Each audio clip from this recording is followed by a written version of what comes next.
دلائل تقلید میں کئی جگہ قرآن کریم میں موجود ہے. مثلا پہلے پھر صورت اٹھا لیں ترتیب کتابت میں سورۃ الفاتحہ, ترتیب کتابت کہی ہے, ترتیب نزول نہیں کہا, ورنہ تو اقرأ بسم ربک الذی انعمت علیہم. اللہ فرماتے ہیں کہ ان کا راستہ مانگو مجھ سے, صراط الذین انعمت, جن پر اللہ کا کیا ہوا, اب انعام کن پہ ہوا.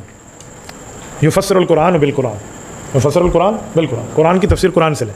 جیسے کہتے ہیں القرآن یفسر بعضہ بعضا, یہ حدیث ہے, اور یہ حدیث کنز العمال میں موجود ہے, مرفوع حدیث ہے جس کو ہم اصول کہتے ہیں.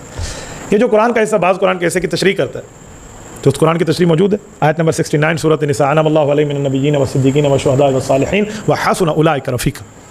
ہو گیا کہ انعمت علیہم سے مراد نبی کا راستہ, صحابہ کا راستہ, شہداء کا راستہ, اولیاء کا راستہ. نبیین انبیاء, صدیقین صحابہ, شہداء شہید, اولیاء صالحین, 4 راستے. تو یہ جو راستہ ہے تقلیدی راستہ ہے, افراد مانگے گئے ہیں اس میں کوئی قرآن کا لفظ نہیں ہے. بھی قرآن دا راستہ, حدیث دا راستہ, یہ تو نہیں ہے, افراد کا راستہ ہے. جو کہتے ہیں نا امتی کی بات نہیں مانیں گے تقلید ہو جائے گی. صدیقین, شہداء اور صالحین ہیں ہی امتی, ٹھیک ہے. تو امتیوں کی بات ماننے کو تقلید کہتے ہیں, تقلید میں قرآن کہتے ہیں. ٹھیک ہو گیا. دوسری آیت مثلا سورۃ النساء آیت نمبر 59 اٹھائیں, 1:60, یا ایھا الذین آمنوا اطیعوا اللہ واطیعوا الرسول واولی الامر منکم.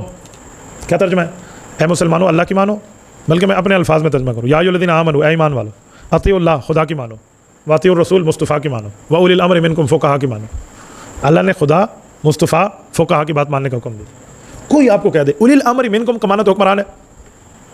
اولی الامر منکم وہ جن کو امر والا صاحب بنایا گیا ہو تو حکمران ہے. 2 جواب ذہن میں رکھیں. انہیں کہیں حکمران ہے تب بھی اسے فقیہ ہونا ضروری ہوگا, ورنہ جاہل حکمران کی اطاعت ہم کیا کریں گے. ایک چبل بٹا چبل حکمران بیٹھو جو اعوذ باللہ من شیطان الرجیم پڑھے, جو قل هو اللہ احد اس کو نہ دیو, خاتم النبیین کا لفظ نہ پڑھ سکے جدید زبان میں, اے حکمران کی تقلید ہے. اولی الامر منکم میں بھی تو حکمران ہوگا تو فقیہ ہوگا نا, تو فقہا کی باتیں آ گئی. دوسری بات ہے کہ اس سے مراد فقہا ہے. وہ کہے گا کیوں؟ اسے کہا سن, قرآن حضور پہ اترا, گواہ صحابی ہے, صحابی کہتے ہیں اس سے مراد فقہا ہے. کون صحابی؟ حضرت جابر, حضرت ابن عباس فرماتے ہیں انہم اولو الفقہ والدین.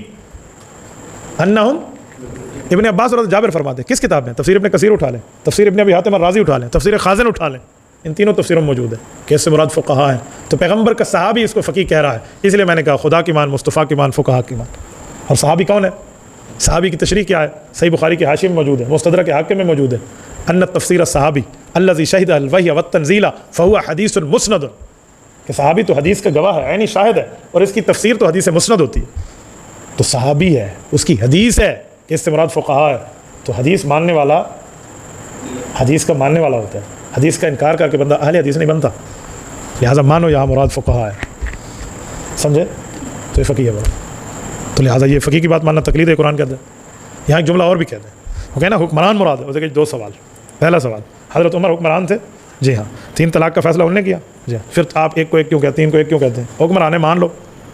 حضرت عمر حکمران تھے نا, حضرت عمر نے 3 کو 3 فرمایا صحابہ کے اجماع سے, آپ کہتے ہو 3 ایک ہے. ادھر کہہ رہے اولی الامر منکم سے مراد فقہا نہیں ہے, حکمران ہے. تو حضرت عمر حکمران تھے, مان لیتے ایک, کیوں 3 کیوں ایک کہتے ہو, مان لیتے 3 فیصلہ. دوسری بات, 20 رکعت تراویح کا فیصلہ ایک مسجد میں پورے مہینے تک کس کا ہے؟ حضرت عمر کا. حکمران کی ماننی ہے تو مان لو حضرت عمر کی, کھیڑی موت پڑ دی ہے. جمعہ کی دوسری اذان کا فیصلہ کس کا ہے؟ حضرت عثمان. اس وقت کون تھے؟ حکمران تھے. واولی الامر منکم, حکمران دی گل مان لو. ٹھیک ہو گیا. کبھی کوئی رافضی مجھے کہنا کہ اس سے مراد حکمران ہے, تو میں انہیں پھر دوسرے طریقے سے پکڑتا ہوں کہ یزید کون تھا؟ کہتے جو حکمران تھا. میں کہ پھر اس سے اعتراض نہیں کرنا, واولی الامر منکم اس شامل ہے. اس مسئلے پہ رافضی سرتوڑ کوشش کرے تو اس جال سے نہیں نکل سکتا. میں تو نہیں مانتا یزید کو اس جگہ میں یزیدی نہیں ہوں, لیکن میں ان کو جواب دینے کے لیے کہتا ہوں کہ تم اپنی بات میں پھنس جاؤ گے.